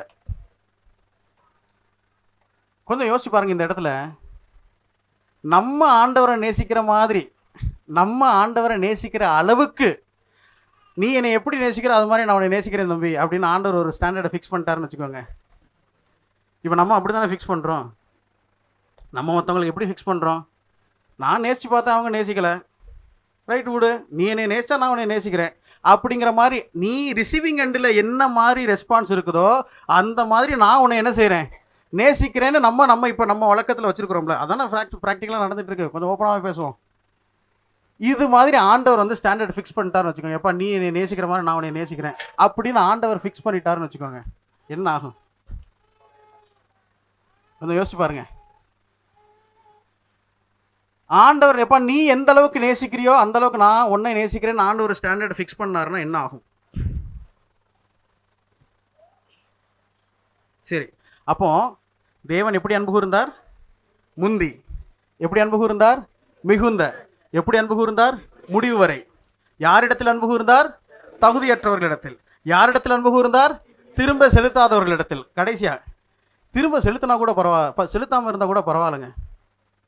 நம்ம யார் அப்படின்னா, அன்பை பெற தகுதி இல்லாதவங்க மட்டும் இல்லை, அன்பை திரும்ப செலுத்தாதவங்க மட்டும் இல்லை, அது கூட நியூட்ரல் பாயிண்ட். அடுத்து ஒருபடி எக்ஸ்ட்ராவாக கீழே போயிடும். என்னது? அவருக்கு விரோதமாக செய்கிறது. கரெக்டு தானே? அவருக்கு விரோதமாக செய்கிறோமா இல்லையா? கொஞ்சம் யோசிச்சு பாருங்க. நம்மளை நாம கேட்டுக்க பார்த்துக்கோம். அவருக்கு விரோதமாக செய்கிறோமா இல்லையா? செய்கிறோம். ஆனாலும் அவர் நம்மளை நேசிக்கிறாரா இல்லையா? இப்போ ஆண்டவர் சொல்கிறாரு, நான் உங்களை நேசித்த மாதிரி நீ என்ன செய்யணும்? மற்றவங்கள நேசிக்கணும். யோசிச்சு பாருங்க, யோசிச்சு பாருங்க. அப்போ ஒருவர் ஒருவர் அன்பாக இருக்க வேண்டும். எப்படி அன்பாக இருக்க வேண்டும்? மாயமற்ற அன்பு, உண்மையான அன்பு, சுத்த இருதயத்திலிருந்து வரணும். அடுத்து ஊக்கமான அன்பு, அப்புறம் பெரிய அன்பு, அன்பில் நிலைக்கணும். சரி, இது ஏதோ என்னைய நேசிக்கிற மாதிரி மற்றவங்களை நேசிக்கணுமா? இல்லை. எப்படி நேசிக்கணும்? கிறிஸ்து என்னை நேசித்தது மாதிரி நான் மற்றவங்களை நேசிக்கணும். கிறிஸ்து எப்படி நேசித்தாரு? முந்தி நேசித்தார், மிகுந்து நேசித்தார், முடிவு வரையதை நேசித்தார். யாரை நேசித்தார்? தகுதியற்ற என்னை நேசித்தார், திரும்ப செலுத்தாத என்னை நேசித்தார். இன்னொன்று ஒர்ஸ்ட்டு, மோசமாக அவருக்கு எதிராக செயல்பட்ட நம்மளே என்ன செஞ்சாருங்க? நேசித்தார். இப்போ இதுக்கெல்லாம் நான் உங்களுக்கு உதாரணம் கொடுக்க முடியும். ஒரே உதாரணத்தில் எல்லாத்தையும் நான் கேப்சர் பண்ணிடுறேன். இஸ்ரவேல் ஜனங்கள், இஸ்ரவேல் ஜனங்களை கர்த்தர் என்ன செய்தாருங்க? முந்தி நேசித்தார். இஸ்ரவேல் ஜனங்களை கர்த்தர் மிகுதியாக நேசித்தார். இஸ்ரவேல் ஜனங்களை கர்த்தர் முடிவு வரைக்கும் நேசித்தார். வாசிக்கலாமா? சில வசனங்கள் எடுத்து வாசிக்கலாம். அவர்கள் தகுதி இல்லாதவர்களாக இருந்தார்கள். உபாகமத்தின் புஸ்தகம் 7வது அதிகாரம் 7வது வசனம். சகல ஜனங்களிலும் நீங்கள் திரட்சியான ஜனம் என்று கர்த்தர் உங்கள் பேரில் அன்பு வைத்து உங்களை தெரிந்து கொள்ளவில்லை. நீங்கள் சகல ஜனங்களிலும் கொஞ்சமாயிருந்தீர்கள். நீங்கள் திரட்சியான ஜனம், அதாவது நீங்கள் அன்பு செலுத்த தகுந்த ஜனம் என்று ஆண்டவர் உங்கள் மீது என்ன செய்யவில்லை? அன்பு செலுத்தவில்லை. மாறாக கொஞ்சமா இருந்த. They were a few. They were not countable. Not countable-னா எண்ணத்தக்க நிலைமையில் அவங்க என்ன செய்யலைங்க? இல்லை, எண்ணி பார்க்கறதுக்கு ஒன்றும் இல்லை. They were few in all aspects. ஆனாலும் அவரை கர்த்தர் என்ன செஞ்சாருங்க? அன்பு கூர்ந்தார். இதை ஊமையாக எசேக்கியேலில் சொல்லும்போது கர்த்தர் அழகாக சொல்லுவார். 16வது அதிகாரத்தில் வாசிக்கலாமா அந்த வசனங்களை? எசேக்கியேல் தீர்க்கதரிசன புஸ்தகம் 16ஆம் அதிகாரம் அதனுடைய 5வது வசனம் என்று நினைக்கிறேன். 5வது வசனம். உனக்காக பரிதபித்து இவைகளில் ஒன்றையாகிலும் உனக்கு செய்ய ஒரு கண்ணும் உன் பேரில் இரக்கமாய் இருந்ததும் இல்லை. ஒரு கண்ணும் உன் பேரில் இரக்கமாய் இருந்ததும் இல்லை. நீ பிறந்த நாளில் நீ அருவருக்கப்பட்டதினால் வெளியில் எரிந்து விடப்பட்டாய். இஸ்ரவேல் ஜனங்களை பார்த்து சொல்றாரு, நீ வெளியிலே எரிந்து விடப்பட்டவன், நீ வெளியிலே எரிந்து விடப்பட்டவள், யாரும் உன்னை ஏற்றுக்கொள்ளாதவள், யாராலும் ஏற்றுக்கொள்ளப்படாதவள். ஆனால் நான் உன்னை என்ன செஞ்சேன்? நேசிச்சேன். இவங்களை இப்படி ஆண்டவர் நேசிச்சாரா? இவருக்கு திரும்பி நேசிச்சாங்களா? இல்லை. திரும்பி நேசிக்காதது மாத்திரமல்ல, அவருக்கு விரோதமாகவே என்ன செய்ய ஆரம்பிச்சிட்டாங்க? செயல்பட ஆரம்பிச்சிட்டாங்க. பாருங்க ஆண்டவர் என்ன புலம்புறாரு பாருங்க. இதை நம்ம பார்க்குறதா இருந்தால் ஃபுல் ஹிஸ்டரியை பார்க்கணும். சில ஹைலைட்ஸை மட்டும் நான் கொஞ்சம் உங்களுக்கு காட்டுறேன். ஏசாயா தீர்க்கதரிசன புஸ்தகம் 1வது அதிகாரம். ஆண்டவர் எவ்வளோ அழகாக ஆமோஸ் மூலமாக பேசுகிறார் பாருங்க. 1வது அதிகாரம் 2வது வசனத்திலிருந்து, வானங்களே கேளுங்கள், பூமியே செவிகோடு, கர்த்தர் பேசுகிறார். நல்லா கவனிங்க. தேவன் ஒரு மனுஷர்களுக்குள்ள ஒரு தேசத்தை தனக்கென்று தெரிந்து கொண்டார். அவங்க ஆண்டவருக்கு விரோதமாக செயல்படுறாங்க. இப்போ ஆண்டவர் யார்கிட்ட பேசுறாருங்க? யார்கிட்ட பேசுறாரு? ஆண்டவர் யார்கிட்ட புலம்புகிறாரு என்று பாருங்கள். யார்கிட்ட புலம்புறாருங்க? வானங்கள்கிட்ட போய் புலம்புறாரு. எப்பா மனுஷன்கிட்ட புலம்பி தவிச்சு ஆண்டவர் போய் இப்போ யார்கிட்ட போய் புலம்புறாருங்க? வானங்களை பார்த்து சொல்றாரு, வானங்களே கேளுங்கள், பூமியே செவிகோடு, கர்த்தர் பேசுகிறார். நான் என் பிள்ளைகளை வளர்த்து ஆதரித்தேன், அவர்களோ எனக்கு விரோதமாய் கலகம் பண்ணினார்கள். விரோதமாய் கலகம் பண்ணினார்கள். விரோதமாய் கலகம் பண்ணினார்கள். ஆண்டவருக்கு விரோதமாக என்ன செஞ்சாங்க? கலகம் பண்ணாங்க. நல்ல கவனிங்க. இதில் நான் சில விஷயத்தை நான் சொல்ல விரும்புகிறேன். கலகம் பண்ணாலும் கர்த்தர் அவங்களை நேசிச்சாருன்னு அப்படின்னு சொல்லும்போது, சரி அப்போ நாங்கள் ஒருத்தவங்க என்னை எவ்வளோ கஷ்டப்படுத்தினாலும் எனக்கு விரோதமாக செஞ்சாலும் நான் அவங்களை நேசிக்கணுமா அப்படின்னு கேட்டால், கர்த்தர் நேசிச்சாரு. ஆனால் அந்த நேசத்துக்குள்ளே என்னதும் நடந்துருந்துச்சுங்க, சிக்ஷைகள் இருந்தது. கர்த்தர் நேசித்தார் தான், ஆனால் அந்த நேசத்துக்குள்ளே என்ன இருந்துச்சுங்க? சிக்ஷை இருந்தது. கர்த்தர் அவர்களை தண்டித்தார். முதல்ல எகிப்திலேருந்து கொண்டு வரும்போதே நீ பேசாம விட்டு நான் உன்னை என்ன செய்கிறேன்? பெரிய ஜாதியாக்குறேன், இவங்களை ஒரே போட என்ன செஞ்சிடறேன்? அழிச்சிறேன்னு கர்த்தர் சொன்னார். அந்தளவுக்கு அவரை கோபம் விட்டாங்க. ஏன்னா வந்த 2 வருஷத்துக்குள்ளேயே வேதம் சொல்லுது என்னாகமத்தில், இதோட என்னைய 10 தடவை என்ன செஞ்சிட்டீங்க? பரீட்சை பார்த்துட்டீங்கன்னு கர்த்தர் சொல்கிறார். சிக்ஷைகள் இருந்தது. ஆண்டவர் கோவப்பட்டார்.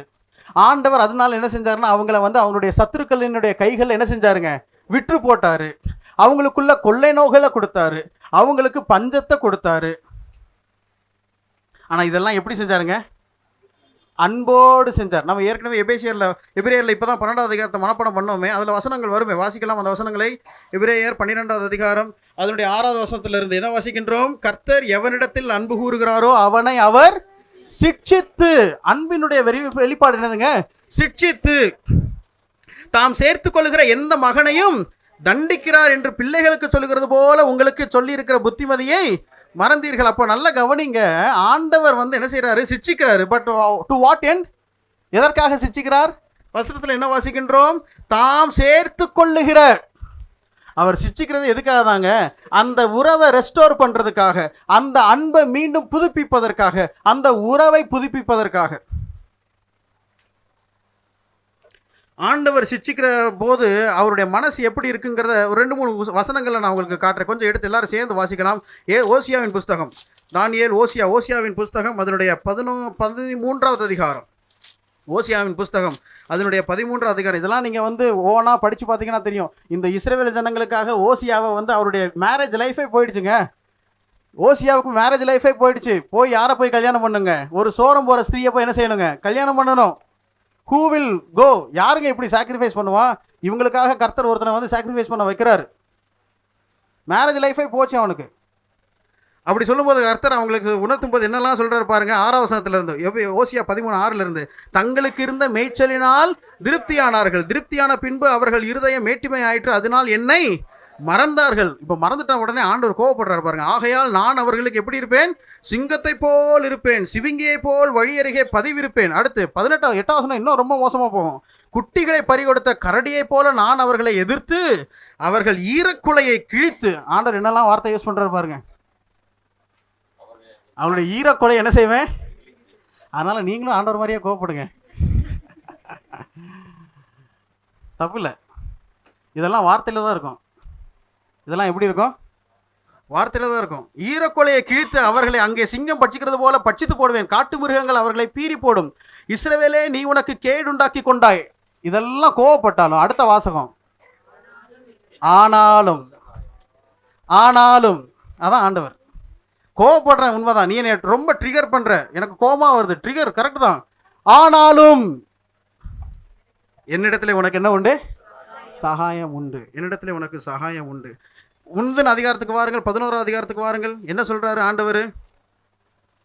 ஆண்டவர் வந்து இஸ்ரவேல 5வது வசனத்தில் சொல்றாரு, மனம் திரும்ப மாட்டோம் என்கிறதுனால் அவர்கள் எகிப்து தேசத்துக்கு திரும்பி போவதில்லை என்று ஆண்டவர் சொல்றாரு. இப்போ 8வது வசனத்தில் ஆண்டவர் எப்படி புலம்புறாரு பாருங்க. எப்ராயிமே, நான் உன்னை எப்படி கைவிடுவேன்? இஸ்ரவேலே, நான் உன்னை எப்படி ஒப்பு கொடுப்பேன்? நான் உன்னை எப்படி ஆத்மாவை போலாக்குவேன்? நான் உன்னை எப்படி செபோயிமை போல வைப்பேன்? என் இருதயம் எனக்குள் குழம்புகிறது, என் பரிதாபங்கள் ஏகமாய் பொங்குகிறது. ஒரு எரேமியாவின் புஸ்தகம் 31வது அதிகாரத்துக்கு வாருங்கள். எரேமியாவின் புஸ்தகம் 31வது அதிகாரம். ஏற்கனவே பல இடங்களில் நாம் கேட்ட வசனங்கள் தான். 31வது அதிகாரம் அதனுடைய 20வது வசனத்தை பார்க்க. 31:20. எப்ராயிம் எனக்கு அருமையான குமாரன் அல்லவோ, அவன் எனக்கு பிரியமான பிள்ளை அல்லவோ, அவனுக்கு விரோதமாய் பேசினது முதல் அவனை நினைத்து கொண்டே இருக்கிறேன், ஆகையால் என் உள்ளம் அவனுக்காக கொதிக்கிறது. இப்போ ஆண்டவர் வந்து தவறு செய்யும் போது அங்கே பிரச்சனை ஆகுது, சிட்சிக்கிறாரு. பட் அவருடைய மனசு எப்படி இருக்குன்னு பாருங்க. நம்மளும் தவறு செய்யும் போது வந்து சிட்சிக்க தான் செய்கிறோம், நல்லாவே சிட்சிக்க தான் செய்கிறோம். ஆனால் மனசு எப்படி இருக்கு? நான் ஏற்கனவே எப்படியும் நான் பேசி எப்படியும் 10 வருஷத்துக்கு மேலே இருக்கும். யோசேப்பு அழுதான். யோசேப்பு அழுதான். நீங்கள் 5 இடத்துல வாசிக்க முடியும். யோசேப்பு அழுதான், யோசேப்பு அழுதான், யோசேப்பு அழுதான், யோசேப்பு அழுதான். எப்போ தெரியுமா அழுகிறான்? தம்பி அன்னைமாரெல்லாம் கஷ்டப்படுத்திட்டாங்க. கிட்டத்தட்ட 18-13 வருஷம் என்ன செஞ்சாச்சுங்க? கஷ்டப்பட்டாச்சு. கஷ்டப்பட்டு இப்போ அன்னைமார் வந்திருக்காங்க. இவர் இப்போ பெரிய இடத்துல உயர்த்தப்பட்டார், வந்திருக்கிறாங்க, பார்க்குறாரு. அவங்கள இவர் என்ன செஞ்சுட்டாருங்க? ரெக்கக்னைஸ் பண்ணிட்டார். அவங்க என்ன செய்யலைங்க? ரெக்கக்னைஸ் பண்ணலை. இப்போ அவங்கள வந்து திருத்தணும். அதனால் முதல்ல வந்து நீங்கள் வேவுக்காரங்கிற ஒரு குற்றச்சாட்டை சொல்கிறாரு. அப்புறம் சிமியோனை வந்து என்ன செய்கிறாருங்க? உட்கார வைக்கிறாரு. பென்யமீனை கூட்டு வந்தால் தான் சிமியோன் என்ன செய்வேன்? ரிலீஸ் பண்ணுவேங்கிறாரு. பென்யமீனுடைய சாக்குக்குள்ளே போய் தன்னுடைய வெள்ளி பாத்திரத்தை கொண்டு போய் என்ன செய்கிறாருங்க? வைக்கிறாரு. இதெல்லாம் பண்ணும்போது ஒவ்வொரு விஷயத்தையும் செஞ்சுக்கிட்டு யோசேப்பு போய் என்ன செய்வார் தெரியுமா? அழுவார். அழுவார். வேதத்தில் நீங்கள் பல இடத்துல உறவுகள் வந்து பிரிவதும், உறவுகளில் உடைப்பு ஏற்பதும், அங்கே பிரச்சனையினால் கொஞ்சம் எல்லாம் கீழே போவதும் இயல்பு. வேதத்தில் பல இடத்துல பார்க்குறோம். நான் ஏற்கனவே ஒரு தடவை பேசின மாதிரி பர்னபாஸை பற்றி பேசணும். பர்னபாஸ் அவ்வளோ பவுலை வந்து முன்னாடி வந்து ஸ்டேஜில் கொண்டு வர்றதுக்கும் எருசலேமில் இருக்கக்கூடிய சீஷர்களில் வந்து அவனை அறிமுகப்படுத்துறதுக்கும் யாருடைய பங்கு முக்கிய பங்களிப்பாக இருந்தது? பர்னபாஸ். ஆனால் அதே பர்னபாஸுக்கு பவுலுக்கு என்ன வந்துருச்சுங்க? பிரச்சனை வந்துருச்சு. But that did not last. திரும்பியும் கடைசியில் என்ன செஞ்சுட்டாங்க? சேர்ந்துட்டாங்க. திரும்பியும் சேர்ந்துட்டாங்க. நான் ஏன் இப்படி சொல்ல, இன்னொரு விஷயத்த சொல்ல வரேனே. 1 கொரிந்தியர் 5வது அதிகாரத்தில் பவுல் எழுதும்போது என்ன சொல்கிறாரு? உங்களுக்குள்ள ஒருத்தன் வந்து அஞ்ஞானிகளுக்குள்ளும் காணப்படாத ஒரு தவறு என்ன செஞ்சுக்கிட்டு இருக்கிறான். நீங்கள் அவனை என்ன செய்யக்கூடாது? சேர்த்துக்க கூடாது. அவனை என்ன செய்யுங்க? சாத்தானுக்கு ஒப்பு கொடுங்கள். 1 கொரிந்தியரை கிபி 55 ஸ்டார்டிங்கில் எழுதுறாரு. அதுக்கடுத்து திருப்பி 2 கொரிந்தியரில் என்ன செய்கிறாருங்க? வாசிக்கலாம், வசனத்தை வாசிக்கலாம். 2 கொரிந்தியர் 2வது அதிகாரத்துக்கு வாருங்கள். 2 கொரிந்தியர் 2வது அதிகாரம் 5 முதல். துக்கம் உண்டாக்கினவன் எனக்கு மாத்திரமல்ல, ஒருவாறு உங்கள் எல்லாருக்கும் துக்கம் உண்டாக்கினான். நான் உங்கள் எல்லார் மேலும் அதிக பாரம் சுமத்தாதபடிக்கு இதை சொல்லுகிறேன். அப்படிப்பட்டவனுக்கு அநேகரால் உண்டான இந்த தண்டனையே போதும். ஆதலால் அவன் அதிக துக்கத்தில் அமிழ்ந்து போகாதபடிக்கு நீங்கள் அவனுக்கு மன்னித்து ஆறுதல் செய்ய வேண்டும். தப்பு பண்ணிட்டான். தப்பு பண்ண உடனே முதல் நிருபத்தில் எழுதும்போது என்ன சொல்கிறாருங்க? டிசிப்ளின் ஆக்ஷன் எடுங்க, அவனை சாத்தானுக்கு ஒப்பு கொடுங்க, அவனை எக்ஸ்கம்யூனிகேட் பண்ணிடுங்க, ஐக்கியத்துலேருந்து தூக்கி வச்சிருங்கன்னு சொல்கிறார். 2வது நிருபத்தை எழுத போகிறார். ஃபர்ஸ்ட் நிருபத்துக்கு 2வது நிருபத்துக்கு எவ்வளோ தாங்க கேப்பு? Few months. எவ்வளோ கேப்புங்க? ஃபியூ மந்த்ஸில் திருப்பி எழுதும்போது சொல்கிறாரு, போதும். என்னது? போதும். அவனுக்கு கிடைத்த இந்த தண்டனை போதும். அவன் அதிக துக்கத்தில் அமிழ்ந்து போகாதபடிக்கு அவனுக்கு மன்னித்து என்ன செய்யுங்கள்? ஆறுதல் செய்யுங்கள்.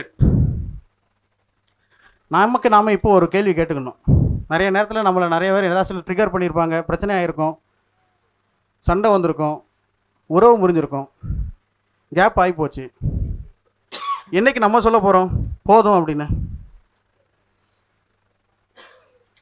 நம்ம என்னைக்கு சொல்ல போகிறோம் போதும்? போதும், இந்த ஒரு சிக்ஷை போதும், கொடுத்த இந்த தண்டனை போதும், பிரிந்திருந்த காலங்கள் போதும் என்று நாம் என்றைக்கு முற்றுப்புள்ளி வைக்க போகிறோம்? எந்த உறவுக்குள்ளனாலும் சரிதான். போதும். போதுங்கிறது மாத்திரமல்ல, அதிகமாக அவன் கஷ்டப்படாதபடிக்கு நீங்கள் அவனுக்கு என்ன செய்ய வேண்டும்? அன்போடு சேர்ந்து தொக்கி நிற்கக்கூடிய அடுத்த கான்செப்ட் என்ன தெரியுமா? மன்னிப்பு. அன்போடு சேர்ந்து தொக்கி நிற்கக்கூடிய அடுத்த கான்செப்ட் என்னது? மன்னிப்பு. ஆண்டவர் அதனால தான் எரேமியா அதுக்கு முன்னாடி 34 சொன்னேன். நான் உங்களுடைய அக்கிரமத்தை எல்லாம் மன்னித்து உங்களுடைய பாவங்களை இனி நினையாதிருப்பேன். ஆண்டவருக்கும் நமக்கு கிறிஸ்து சொல்கிறாரு, நான் ஒருவரை உங்களை நேசித்து போல நீங்களும் ஒருவர் என்ன செய்யணும்? நேசிக்கணும். அவருடைய நேசம் எப்படி தெரியுமா? அவர் தப்பு பண்ணால் சிட்சிக்க தான் செய்வார். நல்ல கவனிங்க, முக்கியமான பாயிண்ட் வரேன். அவர் தப்பு பண்ணால் சிட்சிக்க தான் செய்வார், சிட்சிப்பார், கோவப்படுவார், ஈரக்கொலை என்ன செய்வேன்? கிழிப்பேன்னு சொல்லுவார். ஆனால் அடுத்து சரியானதுக்கப்புறம் அவர் மன்னிச்சு என்ன செஞ்சிடறாருங்க? பாவத்தை மறந்து விடுகிறார். நம்முடைய ப்ராப்ளம் என்ன தெரியுமா? ஒன்ஸ் ஒரு பிரச்சனை ஆகி போச்சுன்னா அதுக்கடுத்து அதை என்ன செய்கிறதே இல்லைங்க. மன்னிக்கிறதும் இல்லை, மறக்கிறதும் இல்லை. 1 கொரிந்தியரில் நான் ஒரு வசனத்தை வாசிக்கும்போது எனக்கு இப்போ தான் இந்த பிரசங்கத்தை குறித்து நான் வாசிக்கும் போது தான் எனக்கு ஒரு விஷயம் தென்பட்டுச்சு. உங்களுக்கு சொல்கிறேன். 1 கொரிந்தியர் 13வது அதிகாரம். நமக்கு எல்லாருக்கும் தெரியும். 1 கொரிந்தியர் 13 உங்களுக்கு தெரியும் என்னதுங்க? அன்பை பற்றி பேசுகிறோம். அதில் 5வது வசனத்தில் அயோக்கியமானதை செய்யாது, தற்பொழிவை நாடாது, சினமடையாது. அடுத்த வார்த்தை நீங்கள் பல டிரான்ஸ்லேஷனில் பார்த்தீங்கன்னா அதில் டிரான்ஸ்லேஷனில் எப்படி தெரியுமா வருது? இழைக்கப்பட்ட தீங்கை நினையாது. நம்ம என்ன நினச்சிட்டு இருக்கோம்னா, மற்றவங்களுக்கு தீங்கை வந்து என்ன தீங்கு செய்யணுங்கிற நினைப்பு அதுக்கு என்ன செய்யாது, இராதுன்னு நம்ம நினச்சிட்டு இருக்கிறோம். அது அல்ல விஷயம். இழைக்கப்பட்ட தீங்கை, என்னைக்கோ நடந்த தீங்கு இருக்குல்ல, இழைக்கப்பட்ட, அல்லது இன்னைக்கு நான் இருக்கிறேன், ஞானராஜன் என்னை காயப்படுத்திட்டார் அப்படின்னா அந்த தீங்கு அது என்ன செய்யாதான்? நினைக்காது. அன்பினுடைய ஒரு கேரக்டர், இழைக்கப்பட்ட தீங்கை நினையாது. இழைக்கப்பட்ட தீங்கை நினைக்காது. நான் இப்படி சொல்ல வரேங்க, ஒரு சின்ன உதாரணம் சொல்ல வரேன். ஆண்டவர் வந்து இஸ்ரவேல் ஜனங்கள் மீது முந்தி அன்பு கூர்ந்தார்.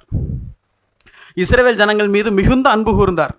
மிகுந்த அன்பு கூர்ந்ததுனால தான் ஆண்டவர் பார்த்தீங்கன்னா அவங்கள வந்து ரெஸ்டோர் பண்ணுறதுக்கு என்னென்னலாமோ ட்ரை பண்ணி பார்க்குறாரு, பேசி பார்க்குறாரு, சட்டங்களை கொடுத்து பார்க்குறாரு, தீர்க்கதரிசிகளை அனுப்பி பார்க்குறாரு, ஆண்டவர் வந்து ஆசாரியர்களை எழுப்பி பார்க்குறாரு, போதிக்க சொல்லி பார்க்குறாரு. சரி, இப்படி இந்த ஸ்ட்ராட்டஜிஸ்லாம் மக்கள் சரி வரலையா, டக்குன்னு அவங்களுக்கு வந்து தண்டனையை கொடுக்க ஆரம்பிக்கிறாரு, சத்துருக்களினுடைய கைகளில் ஒப்பு கொடுக்குறாரு, அதை பண்ணுறாரு, இதை பண்ணுறாரு, எல்லா ஸ்ட்ராட்டஜியும் ட்ரை பண்ணுறாரு. அதனால தான் ஏசாயால சொல்லும்போது சொல்கிறாரு, என் தேட்டத்துக்காக நான் செய்யாத வேறு எந்த வேலை இனி அதற்காக செய்யலாம் என்று கேட்குறாரு. அப்படின்னா he ran out of options. God ran out of options in restoring the love of the Israel.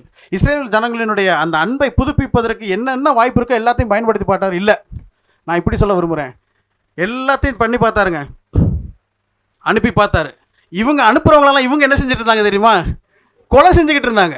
எருசலேமே எருசலேமே, உன்னிடத்தில் அனுப்பப்பட்டவர்களை கொலை செய்கிறவளே, தீர்க்கதரிசிகளை கொலை செய்கிறவளே, கோழி தன் குஞ்சுகளை கூட்டி சேர்க்கும் வண்ணமாக எத்தனை தரமோ உன்னை சேர்த்துக்கொள்ள மனதா இருந்தேன். நான் மனதா இருந்தேன், உனக்கோ மனதில்லை. எனக்கு இதை வச்சு தான் செய்தி கொடுக்கணுன்னே ஆசை.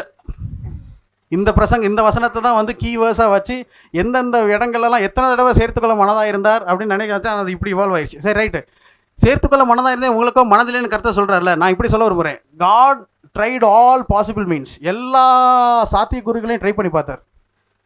கடைசியில் என்ன பண்ணார் தெரியுமா ஆண்டவர்? 400 வருஷம் என்ன செஞ்சாருங்க? பேசாமல் இருந்துட்டார். 400 வருஷம் எவ்வளோ இருந்தாருங்க? பேசாமல். அது மாதிரி நம்மளும் 400 வருஷம் பேசாமல் இருக்கும், அப்படி கணக்கு போட்டுறாங்க. ஆண்டவரை பொறுத்த மட்டும் 1 வருஷம் ஒரு நாளை போல் இருக்கிறது. கரெக்டு தானே? 1 வருஷம் அப்போ அதிகபட்சம் நம்ம பேசாமல் இருந்தால் எவ்வளோ நாளுங்க பேசாமல் இருக்கணும் சொல்லுங்கள், கணக்கு போடுங்க. 400 டிவைடட் பை 40 நாள். 400 வருஷம் பேசாமல் இருந்தார்.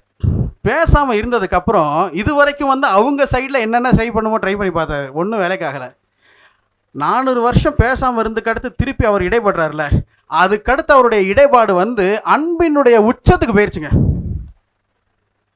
இஸ்ரேல் ஜனங்களை நேசித்தார், என்னெல்லாமோ ட்ரை பண்ணி பார்த்தாரு, வேலைக்காகலை. அடித்து பார்த்தாரு, வேலைக்காகலை. பேசாமல் இருந்து பார்த்தாரு, வேலைக்காகலை. அதுக்கடுத்து அவர் பூமியில் வந்து செஞ்சார் பார்த்தீங்களா, அது வந்து அல்டிமேட். அதுக்கு மேலே அவரால் வேறு எதுவுமே என்ன செய்ய முடியாதுங்க, செய்யவே முடியாது. அது இஸ்ரவேலுக்கு மாத்திரமல்ல, உலகத்தில் இருக்கக்கூடிய எல்லாருக்குமே அது என்ன இருந்துச்சுங்க, பிரயோஜனமாக ஆச்சு. அன்பினுடைய பிரவாகம் ஓடுது. அதனால தான் இம்மானுவேலின் திறந்த ஊற்று, ஆபேலினுடைய ரத்தத்தை பார்க்கணும் அதிகமானவைகளை பேசுகிற தெளிக்கப்படும் ரத்தத்திற்கு நம்ம என்ன செஞ்சுருக்கிறோம், சேர்ந்துக்கிறோம். எல்லாருக்கும் அது போதுமானது. இன்னைக்கு நம்ம எப்படி இருக்கிறோம்? பிரச்சனை வரும், கஷ்டம் வரும், தப்பு இல்லை, சிச்சிங்க, தண்டிங்க, தப்பு கிடையாது. என்னைக்கு போதும்னு சொல்ல போகிறோம்? போதும்னு சொல்லிட்டு அடுத்து திரும்ப நம்ம ரீநியூடு லவ் இருக்குது பார்த்தீங்களா, அது இது வரைக்கும் இருந்த லவ்வை விட எப்படி இருக்கணுங்க, பெருசாக இருக்கணும். ஏற்கனவே இருந்த லவ்வை விட இதுக்கு அடுத்து நம்ம செலுத்த போகிற அன்பு எப்படி இருக்கணுங்க, பெருசாக இருக்கணும். நான் இப்படி சொல்ல விரும்புகிறேன். ரோமரில் 13ஆம் அதிகாரத்தில் ஒரு வசனம் வாசிக்கிறோம். ரோமர் 13ஆவது அதிகாரம் அதனுடைய 8ஆம் வசனத்தில் என்ன வாசிக்கின்றோம்? ஒருவரிடத்தில் ஒருவர் அன்பு கூறுகிற கடனே அல்லாமல் மற்றொன்றிலும் ஒருவனுக்கும் கடன்படாதிருங்கள். அப்போ நம்மலாம் we are all indebted. நம்ம எல்லாருக்கும் ஒரு கடன் இருக்குது. என்ன கடன் இருக்குங்க? அன்பு கூறுகிற கடன் இருக்கு. எப்படி அன்பு கூற வேண்டும்? ஒருவர். அதான் எப்படி அன்பு கூற வேண்டும்? என்ன ஸ்டாண்டர்டில்? கிறிஸ்து என்னிடத்தில் அன்பு கூர்ந்தது போல நான் மற்றவர்களிடத்தில் என்ன செய்ய வேண்டும்? அன்பு கூற வேண்டும். அது என்னுடைய கடமை அல்ல, அது என்னுடைய, எனக்கு கடன் இருந்தாலே எனக்கு நிம்மதியே இருக்காது. எத்தனை பேர் கடன் வச்சுட்டு நிம்மதியாக இருக்க முடியும் சொல்லுங்கள், யோசிச்சு பாருங்க.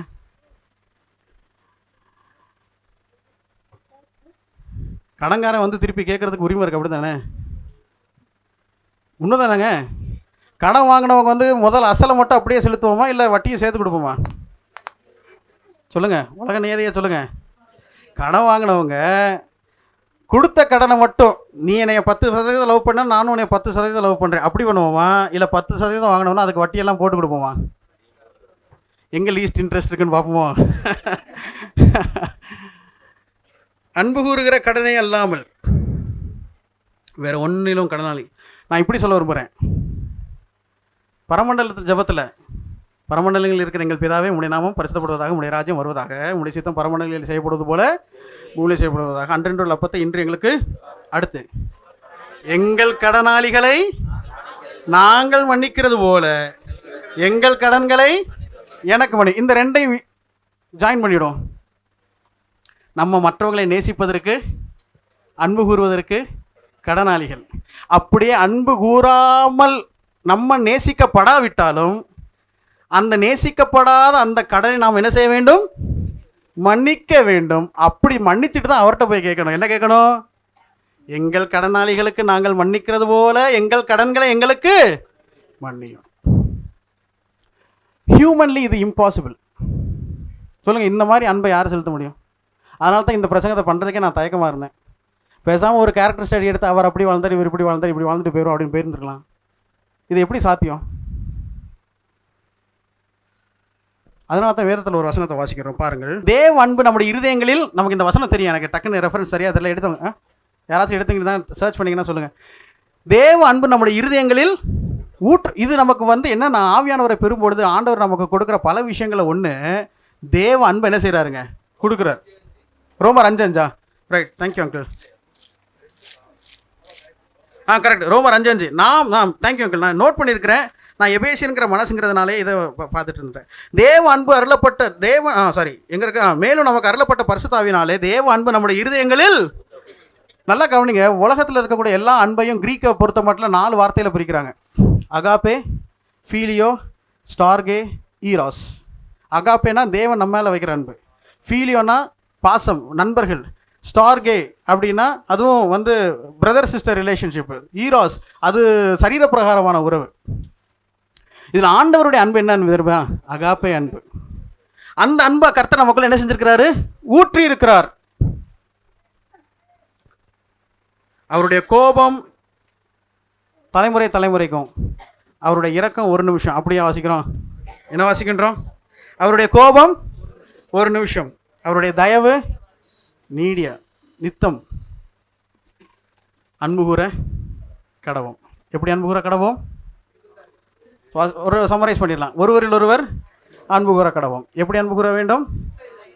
மாயம் இல்லாமல் சுத்த இருதயத்திலிருந்து உண்மையாக ஊக்கத்தோடு அன்பிலே பெருக வேண்டும், அன்பிலே நிலைக்க வேண்டும். எப்படி, எந்த ஸ்டாண்டர்டில் நேசிக்க வேண்டும்? என்னை நேசிப்பது போல அல்ல, மாறாக கிறிஸ்து என்னை நேசித்தது போல. கிறிஸ்து எப்படி நேசித்தார்? முந்தி நேசித்தார், மிகுந்து நேசித்தார், முடிவு வரைக்கும் நேசித்தார். அடுத்து நான் யாரிடத்துல நேசித்தார்? தகுதியற்றவர்களுக்கு இதே போல நேசித்தார். அதுக்கப்புறம் திரும்ப செலுத்தாதவர்களை இப்படி நேசித்தார். அடுத்து விரோதமாய் செயல்பட்டவர்களையும் இதே மாதிரி என்ன செஞ்சார்? நேசித்தார். அதற்கு உதாரணம் இஸ்ரவேல் ஜனங்கள். ஆண்டவர் அவங்களுக்கு எல்லா விதத்துலையும் கஷ்டப்படுத்தினாங்க, கர்த்தரும் கோபப்பட்டார். பட் நமக்குன்னு ஒரு டைம் லிமிட் வேணும். எப்போ சொல்லணும்? போதும் என்று சொல்ல வேண்டும், மீண்டுமாக உறவு பண்ண வேண்டும். ஏற்கனவே இருந்த உறவை காட்டிலும் ரெஸ்டோர் பண்ணுகிற உறவு எப்படி இருக்கணுங்க? அதிகமாக இருக்க வேண்டும். அதற்கு எது தேவை? தேவ அன்பு தேவை. தேவ அன்பு எப்படி கிடைத்தது நமக்கு? பரிசுத்த ஆவியினாலே நிறைந்து வாழ்கிற வாழ்க்கை என்று சொன்னால் என்ன அர்த்தம்? வேத வசனத்தினால் நிறைந்து வாழ்கிற வாழ்க்கை. அப்படிப்பட்ட வாழ்க்கையை வாழ்வதற்கு தேவன் நமக்கு உதவி செய்வாராக. நாம் கண்களை மூடி ஜெபிப்போம்.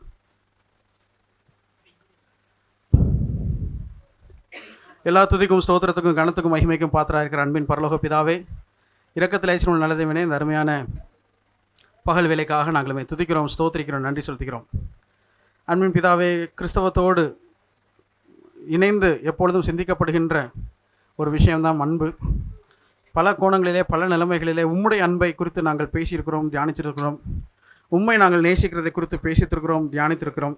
ஆனால் ஒருவரில் ஒருவர் அன்பாக இருக்கிறதை குறித்து அதிகம் பேசினாலும் தியானித்தாலும் ஆண்டவரே கர்த்தாவை செயல்படுத்துவதிலே நாங்கள் குறைவுள்ளவர்களாக இருக்கிறோம் என்பதை அறிக்கையிடுகிறோம். எங்களை மன்னியும். அன்பின் ஆண்டவரே, நீங்கள் எங்களுக்கு கொடுத்த பாடங்களுக்காய் ஸ்தோத்திரம். தேவனை மாயமில்லாமல் சுத்த இருதயத்திலிருந்து உண்மையாய் ஊக்கமாய் பெருகி நிலைத்து அன்பு செலுத்த உதவி செய்யும். அன்பின் ஆண்டவரே, கிறிஸ்துவ எங்களை நேசித்தது போல் நாங்கள் எங்களை நேசிப்பது போல் அல்ல, மாறாக கிறிஸ்து எங்களை நேசித்தது போல உம்மை நேசிக்க உதவி செய்யும்.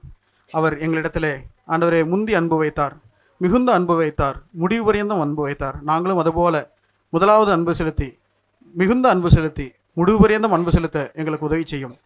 அன்பின் ஆண்டவரே, தகுதியற்ற எங்கள் மீது அப்படி செய்தார். ஆண்டவரே, திரும்ப செலுத்தாத எங்கள் மீது அப்படி செய்தார். இன்னும் மோசமாக சொல்லப்போனால் எதிராக செயல்பட்ட எங்கள் மீதும் அப்படி செலுத்தினார். நாங்களும் அநேக நேரங்களிலே இந்த காரணங்களை முன்னிட்டு பல நேரங்களிலே அன்பை செலுத்தாமல் இருந்தாலும் இனி வரும் காலங்களிலே செலுத்த உதவி செய்யும். ஆண்டவரே, தவறும் பொழுது, பிரச்சனைகள் ஏற்படும் பொழுது, கஷ்டப்படுத்தும் பொழுது கர்த்தரே சிட்சிக்கிறீர் என்பதை நாங்கள் பார்க்கிறோம். ஆனாலும் அதெல்லாம் அன்போடே செய்யப்படுவது, யாவும் அன்போடே செய்யப்பட கடவுது என்று நாங்கள் நிருபத்திலே வாசிக்கிறது போல அன்பினாலே நாங்கள் செய்ய, ஒருவேளை ஆண்டவரே கர்த்தாவே சிட்சையின் காலங்களிலே நாங்கள் இருப்போம் என்று சொன்னால், ஆண்டவரே சிட்சிக்கிற காலங்களிலே நாங்கள் இருப்போம் என்று சொன்னால், நாங்களாகவே கர்த்தாவே அதற்கு ஒரு போதும் என்கிற ஒரு முடிவுக்கு வந்து ஆண்டவரே முன்னிருந்ததை காட்டிலும் கூடுதலாக நேசித்து ஆண்டவரே இது எங்களுக்கு விழுந்த கடன் என்பதை அறிந்து கொண்டு தேவ அன்பினால் நிறைந்து ஆண்டவரே ஒருவரை ஒருவர் மன்னித்து நாங்கள் இந்த கடனை செலுத்தி தீர்க்க எங்களுக்கு உதவி செய்தரல வேண்டும் என்று நாங்கள் ஜெபிக்கின்றோம். நாங்கள் இப்படி இருப்பதை பார்த்து ஆண்டவரே கர்த்தாவே நீர் அந்த யோவான் 17 சொன்னது போல நாம் ஒன்றாய் இருக்கிறது போல இவர்களும் நம்மிலே ஒன்றாய் இருக்கும்படிக்கு என்று எங்கள் ஆண்டவர் ஜெபித்தது போல அந்த ஜெபத்தினுடைய ஆண்டவரே கர்த்தாவே ஒரு பதிலாக எங்களுடைய வாழ்க்கைகள் இருக்க ஆண்டவரை உதவி செய்தரல வேண்டும் என்று நாங்கள் ஜெபிக்கின்றோம். இதில் பல இடங்களிலே நாங்கள் குறைவுள்ளவர்களாக இருக்கிறோம். முதலாவதாக இதற்காகவெல்லாம் நாங்கள் ஜெபத்திலே வைத்து ஆண்டவரே தொடர்ந்து நாங்கள் அதற்கான முயற்சிகளை எடுக்க எங்களுக்கு உதவி செய்யும். ஏதோ இந்த ஒரு செய்தியும் இந்த ஒரு படிப்பினைகளும் ஏட்டு சுரைக்காகலாக மாறிவிடாமல் ஆண்டவரே வாழ்க்கையில் அபியாசித்து ஆண்டவரே கர்த்தாவே நடைமுறைப்படுத்தப்பட கர்த்தர் தாமே எங்களுக்கு உதவி செய்தரல வேண்டும் என்று நாங்கள் ஜெபிக்கின்றோம். இப்படிப்பட்ட வார்த்தைகளை தந்ததற்காய் ஸ்தோத்திரம். ஆவியானவர் தாமே இந்த வார்த்தைகள் எல்லாவற்றையும் எங்களுடைய காதுகளிலே துணிக்க பண்ணிக்கொண்டே இருக்க வேண்டும் என்று நாங்கள் ஜெபிக்கின்றோம். கர்த்தர் தாமே ஆண்டவரே அதிகமான ஆண்டவரே ஐஸ் உருவாகாதபடிக்கு எல்லாம் பிரேக் ஆகி சமமாக உதவி செய்தரல வேண்டும் என்று நாங்கள் ஜெபிக்கின்றோம். எங்களுடைய ஜெபத்தை கேட்டதற்காய் ஸ்தோத்திரம். தொடர்ந்து ஆண்டவரே பிள்ளைகள் பயிற்சிக்காக செல்ல இருக்கிறார்கள். தேவையான கிருபைகளை தாரும். மீதியான நேரத்தில் உங்களுடைய கிருபை கூட இருக்கட்டும். சாயங்காலத்தில் மீண்டுமாக நாங்கள் அந்த வீட்டு கூடுகைக்காக கூட இருக்கிறோம். கர்த்தர் தாமே எல்லா நிகழ்ச்சிகளையும் பொறுப்பெடுத்து நடத்தியறல வேண்டும் என்று நாங்கள் ஜெபிக்கின்றோம். எங்களுடைய ஜெபத்தை கேட்டதற்காக ஸ்தோத்திரம். உங்களுடைய சித்தப்படி நடத்தப் போகிறதற்காக ஸ்தோத்திரம். இவை அனைத்தையும் எங்கள் ஆண்டவரும் இரட்சகரும் மீட்புமாய் இருக்கிற இயேசு கிறிஸ்துவின் மூலமாய் ஸ்தோத்திரத்தோடு உடைய சமூகத்தில் ஏறெடுத்து படைக்கிறோம். எங்கள் ஜீவனில் நல்ல பிதாவே. என் ஆத்துமாவே கர்த்தரை ஸ்தோத்ரி, என் முழுவதுமே நாமத்தை ஸ்தோத்ரி, என் ஆத்துமாவே கர்த்தரை ஸ்தோத்ரி.